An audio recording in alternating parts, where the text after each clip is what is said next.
سارے تعلق رب سے جوڑو کر دے گا وہ نظر کرم۔ اعوذ باللہ من الشیطان الرجیم، بسم اللہ الرحمن الرحیم۔ من عمل صالحا من ذکر او انثى وهو مؤمن فلنحيينه حياة طیبة ولنجزینهم اجرهم باحسن ما كانوا يعملون۔ صدق اللہ العظیم۔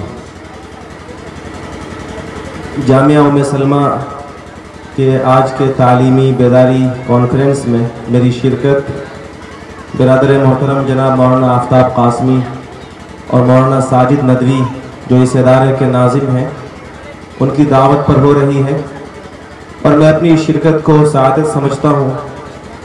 اور میں نے بچیوں کا پروگرام تو پورا نہیں دیکھا، لیکن اخیر میں جو بچی تقریر پیش کر رہی تھی یقیناً ایک نمونہ ہے جس سے اندازہ ہو رہا ہے کہ اس ادارے میں بچیوں کی کس اعلیٰ تعلیم اور تربیت کا انتظام اور اہتمام ہے۔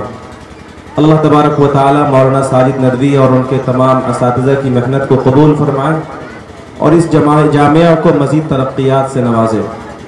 حضرات گرامی، اس وقت آپ کے سامنے بہت لمبی تقریر نہیں کرنی، بس مختصر ایک پیغام اس آیت کی روشنی میں آپ کے سامنے عرض کرنا ہے جو میں نے آپ کے سامنے تلاوت کی ہے۔ لیکن اس کے پہلے یہ بات ذہن میں رکھیے کہ ہم سب اللہ کے بندے ہیں، اور یہ جو مائیں بہنیں بیٹیاں بیٹھی ہیں یہ سب اللہ کی بندیاں ہیں، اور بندہ وہی ہے جس کی زندگی میں اللہ کی بندگی ہو، ورنہ وہ زندگی شرمندگی کا باعث ہوتی ہے۔ زندگی آمد برائے بندگی، زندگی بے بندگی شرمندگی۔ جس زندگی میں اللہ کی اطاعت اور بندگی ہو وہ یقیناً اچھی زندگی ہے، اور جس زندگی میں اللہ کی بندگی نہ ہو وہ یقیناً باعث شرمندگی زندگی ہے۔ اس لیے ہم سب کو اللہ نے جو زندگی عطا فرمائی ہے اس چھوٹی سی زندگی کو رب کی بندگی میں لگانے کا مزاج بنائے۔ قرآن مجید کی جس آیت کی میں نے تلاوت کی ہے، اللہ تعالیٰ نے اس آیت کے اندر پرسکون زندگی گزارنے کا اور پرسکون زندگی پانے کا ایک راستہ اور راز بتایا۔ آج کی دنیا میں ہر شخص اچھی زندگی چاہتا ہے، ہر شخص کامیاب زندگی چاہتا ہے، ہر شخص پرسکون زندگی چاہتا ہے۔ سوال یہ ہے کہ ایک اچھی، پاکیزہ، پرسکون، پرامن زندگی کیسے حاصل کی جائے؟ یقیناً ہم اپنی عقلوں سے، ہم اپنی کوششوں سے خوشحال اور پاکیزہ زندگی کے لیے اسباب، وسائل اور ذرائع اختیار کرتے ہیں، لیکن خدا کی قسم ایک اچھی اور پرسکون زندگی گزارنے کے لیے ہم نے جو راستے، وسائل اور اختیار کیے ہیں، بہت ممکن ہے کہ ان وسائل کو، ان راستوں کو اختیار کر کے ہم اچھی زندگی حاصل نہ کر سکے، لیکن اللہ نے ہماری پرسکون زندگی کا جو راستہ بتایا، اللہ جو مالک ہے ہمارا، جو مالک ہے پوری کائنات کا، اس نے پاکیزہ زندگی کا جو راستہ بتایا۔ ایسا ہو ہی نہیں سکتا کہ دنیا کا کوئی مرد یا دنیا کی کوئی عورت اس راستے پر اپنے آپ کو ڈالے اور اس کی زندگی اچھی نہ ہو۔ قرآن کریم میں اللہ تعالیٰ نے فرمایا ہے کہ دنیا کے اندر کوئی بھی مرد اور کوئی بھی عورت جو اچھی زندگی اور پاکیزہ زندگی، پرسکون زندگی چاہتا ہے وہ سنے، من عمل صالحا من ذکر او انثى وهو مؤمن۔ دنیا کا کوئی مرد ہو یا دنیا کی کوئی عورت ہو، وہ اچھی اور پرسکون زندگی چاہتی ہو تو وہ سنے، ایمان لائے، ایمان کے تقاضے کو پورا کرے، لَنُحْيِيَنَّهُ حَيَاةً طَيِّبَةً۔ علماء یہاں تشریف فرما ہے، آپ پوچھئے کتنی تاکید کے ساتھ رب کا وعدہ ہے۔ وہ رب من اصدق من اللہ قیلا، جس سے سچی بات کسی کی نہیں ہو سکتی۔ لن یخلف اللہ وعدہ، وہ رب جو اپنے وعدے کی خلاف ورزی نہیں کر سکتا، وہ اللہ جس کی بات سب سے سچی، وہ اللہ جس کی بات اس کی خلاف ورزی نہیں کی جا سکتی۔ اس رب کا وعدہ ہے کہ ایمان کے بعد اعمال صالحہ جو بھی کرے گا ہم دنیا کی زندگی اس کی پاکیزہ بنا دیں گے۔ اس آیت کے اندر اللہ تعالیٰ نے دو لفظ استعمال کیا ہے، من ذکر او انثى۔ دنیا کا کوئی مرد ہو یا دنیا کی کوئی عورت ہو، مرد ہو یا عورت ہو، میل ہو یا فیمیل ہو، دونوں کے لیے زندگی کی پاکیزگی اور پرسکون زندگی کا راز ایمان اور اعمال صالحہ ہے۔ میرے بھائی، ایمان اور اعمال صالحہ زندگی میں تب آئیں گے جب ایمان اور اعمال صالحہ کا علم ہوگا، ایمان اور اعمال صالحہ کی معرفت ہوگی، اس کی پہچان ہوگی. اسی لیے بچوں کی تعلیم و تربیت کے ساتھ ساتھ بچیوں کی تعلیم و تربیت انتہائی ضروری ہے. پاکیزہ اور پرسکون زندگی کا راز ایمان اور اعمال صالحہ میں ہے، اور ایمان اور اعمال صالحہ بچوں کے لیے بھی جاننا اور سیکھنا ضروری ہے، اور بیٹیوں کے لیے بھی جاننا اور سیکھنا ضروری ہے. بلکہ پیر فقیر ذوالفقار نقشبندی دامت برکاتہم ایک عظیم عالم دین ہے اور عالم اسلام کے ایک بڑے بزرگ شخصیت ہے. ان کا جملہ ہے کہ کسی کے پاس 2 اولاد ہو، ایک بیٹا ہو اور ایک بیٹی، اس کے پاس حیثیت اتنی ہو کہ وہ صرف کسی ایک کو ہی تعلیم دے سکتا ہے. پیسے نہیں ہیں، اسباب اور وسائل نہیں ہیں، وہ آدمی غریب اور قلاش آدمی ہے، وسیلہ صرف اتنا ہے، پیسے صرف اتنے ہیں کہ وہ صرف ایک کی تعلیم کرے گا، یا تو بیٹے کی یا بیٹی کی. تو حضرت نے فرمایا ہے کہ میری نگاہ میں بیٹی کی تربیت اور بیٹی کی تعلیم بیٹا کی بنسبت زیادہ ضروری ہے. کیوں؟ اس لیے کہ ایک بیٹا پڑھے گا تو اس سے ایک فرد پڑھے گا، ایک شخص پڑھے گا. لیکن اگر ایک بیٹی پڑھے گی، ایک بہن پڑھے گی، ایک ماں پڑھے گی، تو اس سے ایک خاندان پڑھے گا، اس سے ایک خاندان سنورے گا، اس سے ایک خاندان تعلیم و تربیت سے آراستہ ہوگا. اسی لیے ایک انگریزی مفکر کا جملہ ہے، "A woman with true education is the best instrument to change society." ایک عورت، ایک بیٹی، ایک لڑکی جو اچھی تعلیم اور اچھی تربیت سے آراستہ ہو، وہ کسی بھی معاشرے کے اندر صالح تبدیلی کے لیے سب سے بہترین ذریعہ ہے. اگر آپ معاشرے کو بدلنا چاہتے ہیں، اگر آپ معاشرے کے اندر اصلاح کا کام کرنا چاہتے ہیں، اگر آپ معاشرے کو سدھارنا چاہتے ہیں، اگر آپ معاشرے کی خرابیوں کو ختم کرنا چاہتے ہیں اور معاشرے کو ایک صالح معاشرہ اور صالح سوسائٹی بننا چاہتے ہیں، تو بیٹوں کی بنسبت بیٹیوں کی تعلیم اور اس کی تربیت بہت زیادہ ضروری ہے. اور یاد رکھیے، دنیا کے اندر ہر کامیاب مرد کے پیچھے ایک عورت کا ہاتھ ہوتا ہے.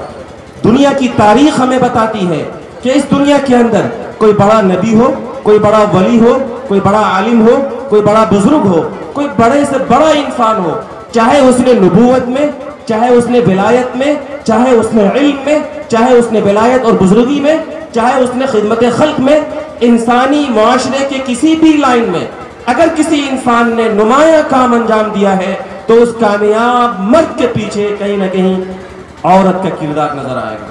یہ عورت کبھی ماں کی شکل میں نظر آئے گی، یہ عورت کبھی بیٹی کی شکل میں نظر آئے گی، یہ عورت کبھی بیوی کی شکل میں نظر آئے گی، یہ عورت کبھی بہن کی شکل میں نظر آئے گی.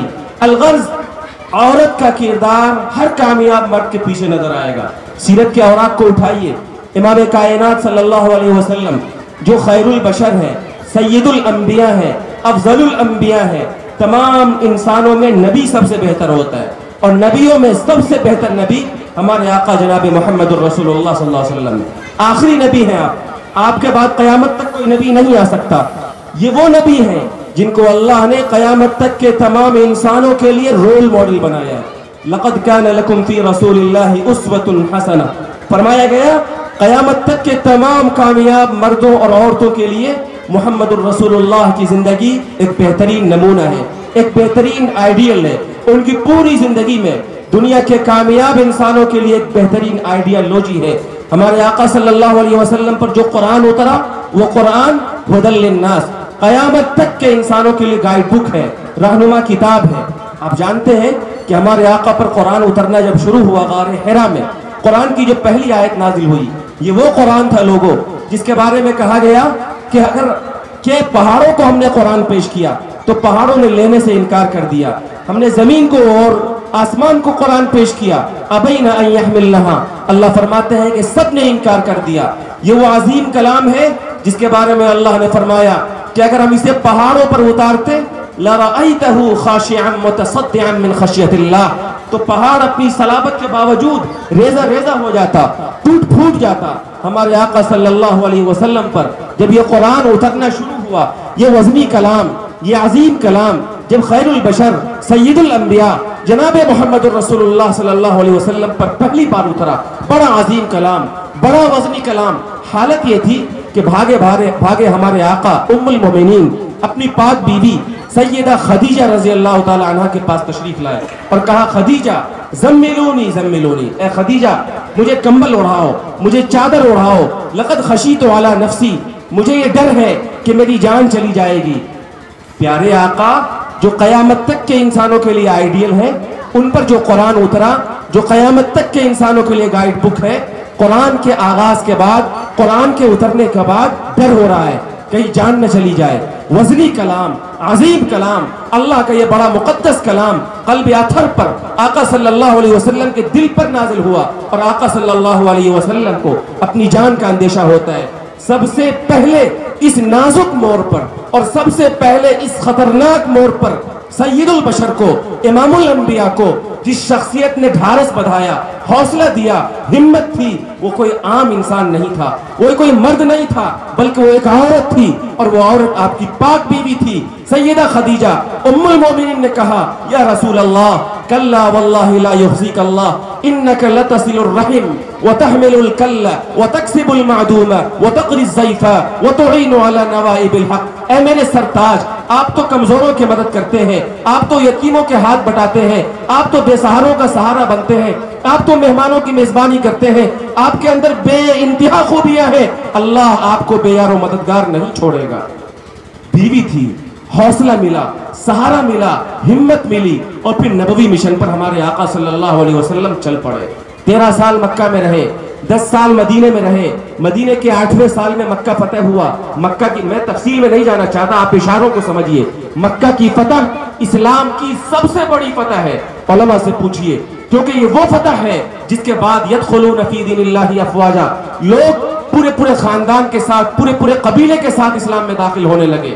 یہ سب سے بڑی فتح سن 8 ہجری میں ہوا، پیارے آقا صلی اللہ علیہ وسلم کے 21 سال کے بعد، قرآن مجید کے آغاز کے 21 سال کے بعد مکہ فتح ہوا۔ اور آپ جانتے ہیں جب مکہ فتح ہو گیا، اسلام کو سب سے بڑی جیت مل گئی، آقا صلی اللہ علیہ وسلم نے مکے کی سرزمین پر فاتحانہ شان کے ساتھ قدم رکھا۔ بڑے بڑے سردار کہنے لگے یا رسول اللہ میرے یہاں آئیے، وہ چودھری کہنے لگا یا رسول اللہ میرے یہاں قیام کیجئے۔ الغرض مکہ کے بڑے بڑے رؤوسا نے پیشکش کی کہ سید البشر میرے یہاں قیام کریں گے، سید الکونین کا قیام میرے یہاں ہوگا۔ پڑھیے سیرت کی کتابیں، تاریخ کی کتابوں میں لکھا ہے کہ آقا صلی اللہ علیہ وسلم نے مکہ کی سب سے بڑی فتح کے بعد جب مکہ کی سرزمین پر فاتحانہ شان کے ساتھ قدم رکھا تو آپ نے کسی کے قیام کو گوارا نہ کیا، بالآخر جب شام ہو گئی تو آپ نے اپنے پیاروں سے کہا اے میرے پیاروں انصبوا لی خیمۃ عند قبر خدیجہ، خدیجہ کی قبر کے پاس جا کر میرے لیے خیمہ گاڑو، میرے ٹھہرنے کا انتظام کرو۔ اور تاریخ کی روایتوں میں لکھا ہوا ہے وَرَكَزَ لِوَاءَ النَّصْرِ أَمَامَ قَبْرِ خَدِيجَةَ لِيَعْلَمَ النَّاسُ جَمِيعًا أَنَّ وَرَاءَ هَذَا الْفَتْحِ المرأة العظیمہ التي في هذا القبر۔ مکہ کی فتح کا جھنڈا آپ نے اپنی پاک بیوی، وہی بیوی جس نے قرآن کے نزول کے وقت جب آپ کو اپنی جان کے جانے کا اندیشہ تھا تسلی دی تھی کہ یا رسول اللہ آپ کو ڈرنے کی، آپ کو گھبرانے کی، آپ کو حوصلہ پست کرنے کی ضرورت نہیں ہے، وہ اللہ جو پوری کائنات کا رب ہے وہ اللہ آپ کی حفاظت کرے گا۔ یہ پاک بیوی آج دنیا میں نہیں ہے، سید الکونین اس پاک بیوی کی قبر پر مکہ کی فتح کا جھنڈا گاڑ دیتے ہیں تاکہ قیامت تک کے انسانوں کو یہ معلوم ہو جائے کہ اسلام کی سب سے بڑی فتح کے پیچھے اگر کسی کا ہاتھ ہے تو وہ ایک عورت کا ہاتھ ہے، ایک بیوی کا ہاتھ ہے جو اس قبر میں لیٹی ہوئی۔ سیرت کا یہ واقعہ ہمیں بتاتا ہے کہ اگر ہماری بچیوں میں دین آ جائے، ہماری بچیوں میں تربیت آ جائے، ہماری بچیوں میں اللہ کی شریعت کے تعلق سے بیداری آ جائے تو یہ بیٹیاں، یہ بچیاں، ہماری یہ بہنیں کل خدیجہ الکبریٰ کا بڑا کردار ادا کر سکتی ہے۔ وہ اپنی کوکھ سے ایسے سپوت جنم دے سکتی ہے جو نازک سے نازک موڑ پر ملت کی رہنمائی کر سکے، امت کی قیادت کر سکے۔ بزرگوں کے باب میں آئیے، حضرت بایزید بسطامی رحمت اللہ علیہ، حضرت بیٹھے ہیں یہاں پر، ہمارے بزرگ، ہمارے مخدوم۔ آپ پوچھئے بایزید بسطامی رحمت اللہ علیہ، بڑے بزرگ، میں آخری یہ تفصیل کا وقت نہیں ہے، میں صرف یہ واقعہ سنا کر اپنی بات مکمل کر دوں گا۔ بایزید بسطامی ایک بڑے بزرگ گزرے رحمت اللہ علیہ، اور اتنے بڑے بزرگ کہ جنید وقت حضرت جنید بغدادی رحمت اللہ علیہ فرمایا کرتے تھے کہ اولیاء اللہ کی فہرست میں بایزید بسطامی کا وہی مقام ہے جو فرشتوں کے اندر حضرت جبریل کو ہے۔ اتنے بڑے بزرگ، اتنے بڑے اللہ کے ولی بایزید بسطامی جب پیدا ہوئے، ماں نے مدرسے میں داخلہ کرا دیا کہ حضرت اس بچے کو پڑھائیے، اس کی تربیت کیجئے، اسے مثالی انسان بنائیے۔